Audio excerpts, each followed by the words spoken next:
В этом видео покажу вам закрытый баррио для отдыха.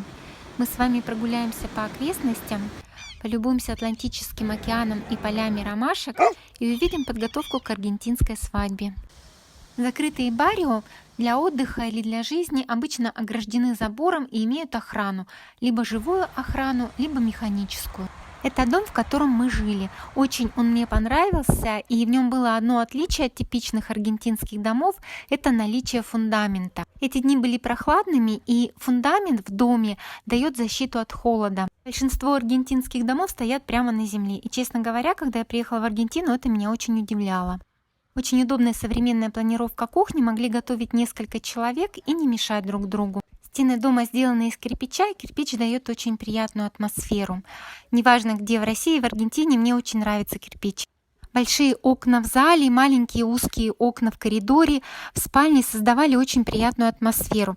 Я говорю вам об этом, потому что это чья-то работа, кто-то строил этот дом, и хочется сказать спасибо этим людям, которые продумали эти детали. Перед домом была большая лужайка, и на нее прилетали голуби. Это вторая небольшая спальня для детей или для других членов семьи. Такое вот архитектурное решение для парковки машины и размещения Париши. Правда, Паришу в этот раз мы не использовали, мужу нужно было по делам работы уехать раньше. Этот баррио пока еще не застроен, очень много свободного пространства. Перед домом была большая лужайка. Также в баррио размещены теплицы, очень много теплиц. Это соседний дом, а это наш дом, где мы жили. Такая большая красивая радуга вышла после дождя.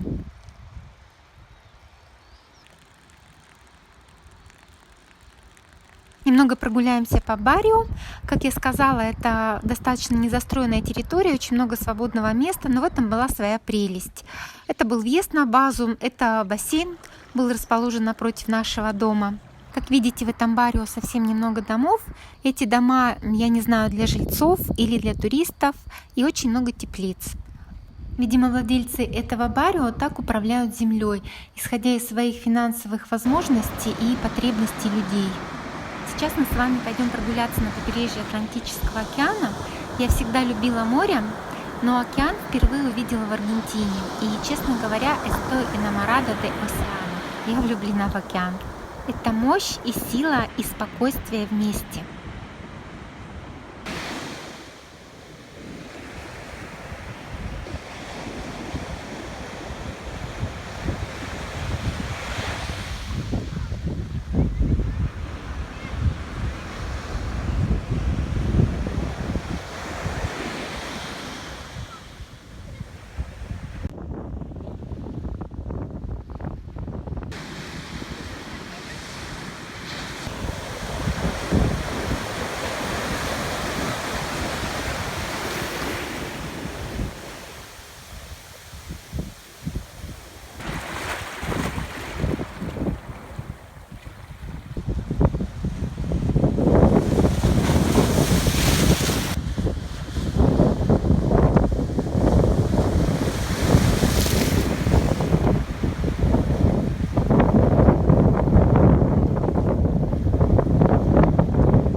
Мы приехали на побережье раньше сезона, и пляжи были пустынные, но в этом была своя прелесть. На самом деле так хотели. Когда начнется сезон, это все будет переполнено людьми.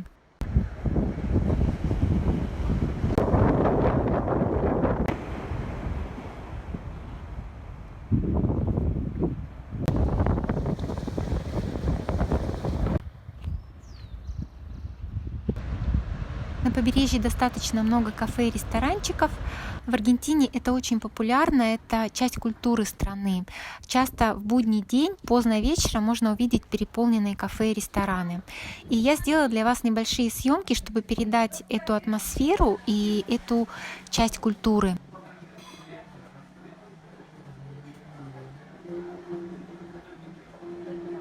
Это сомбреро. Есть картина Пушкина в сомбреро. История говорит, что одел он ее в поддержку независимости Аргентины. Такие фотографии, как эта, мне очень нравятся. Я их называю философскими. Это блюдо из мидий. Такое блюдо я ела впервые и хочу сказать большое спасибо моему мужу, что он меня угостил. Но в Аргентине все-таки более популярное мясо. Все остальные заказали мясо. Это миланеса, это бургер. Десерт номер один для кофе в Аргентине – это круассаны. Здесь их называют медиалунас. Получается как половина луны. А сейчас мы с вами прогуляемся по окрестностям Баррио и по деревне Санта-Клара-дель-Мар.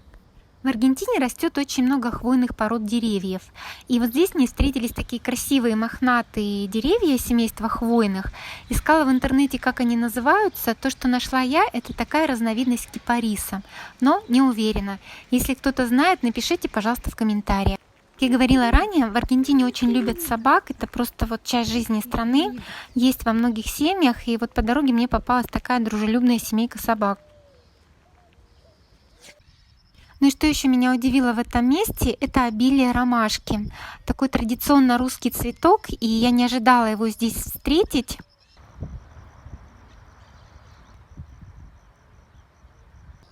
Деревня Санта-Клара-дель-Мар достаточно большая деревня, и места, где мы находимся сейчас, это места рядом с Баррио.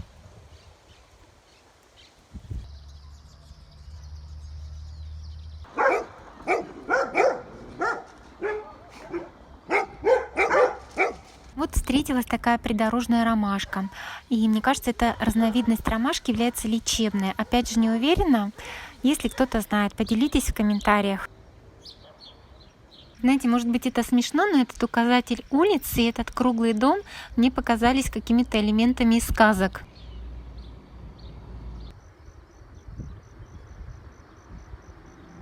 В этих местах растут шикарные деревья трубочист лимпиатубус. Видимо, для них здесь очень хороший климат.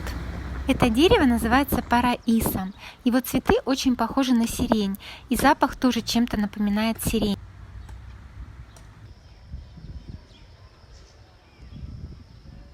Эта стена Марадоны была размещена рядом со стадионом деревни, и, как видите, Марадона на ней изображен в разном возрасте.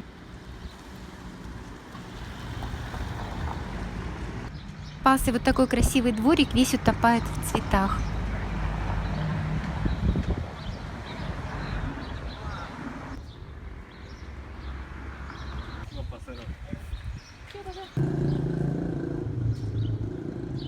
Такое растение я видела впервые в жизни. Похоже на наш пион, но не пион.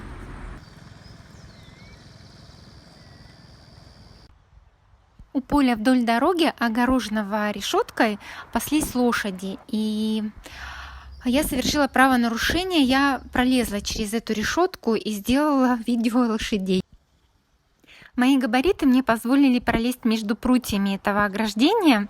Мне очень жаль, что я не сделала видео этого момента, но если будет что-то другое, в следующий раз постараюсь сделать. В общем, для вас я пробралась на частную территорию, нарушила правила.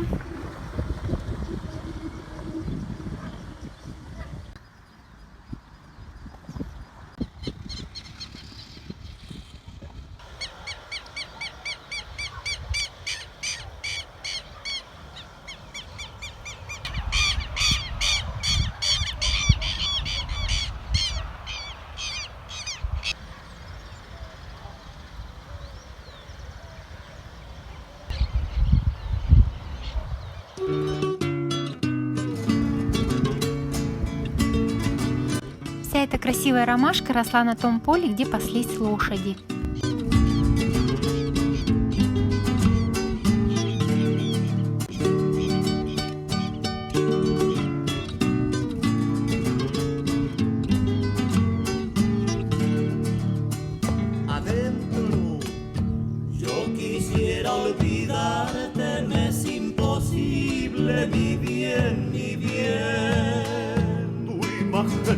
Persigue, tuya es mi vida y mi amor también. По возвращении на базу меня ждал сюрприз. Рядом с бассейном шла подготовка к свадьбе. Для съемок моего предыдущего видео, которое называется «Корона невесты», я ждала венчания более месяца. И, видимо, Вселенная меня наградила за это ожидание, послала мне вторую свадьбу. Я сняла только подготовку к свадьбе, непосредственно в само мероприятие в этот раз не вторгалась. Вот такие замечательные ребята. Честно сказать, очень красивое оформление и очень хорошая атмосфера на свежем воздухе и много пространства.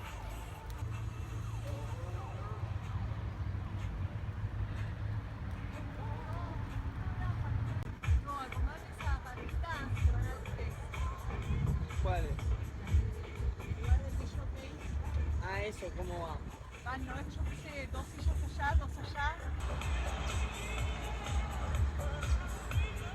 Me encanta cómo quedó,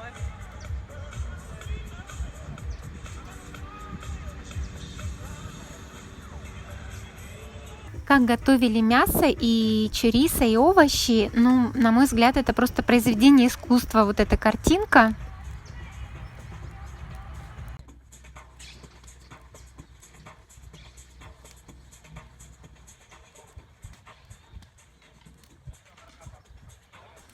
И знаете, на этом красивом празднике мне честно хочется сказать и пожелать, чтобы наши мальчики обнимали не холодные металлические стволы, чтобы они обнимали своих любимых женщин и чтобы они были этого достойны, чтобы в этом мирном времени, когда оно наступит, они были честными и верными. Если вам откликаются мои видео, подписывайтесь на канал, будем на связи, не будем теряться.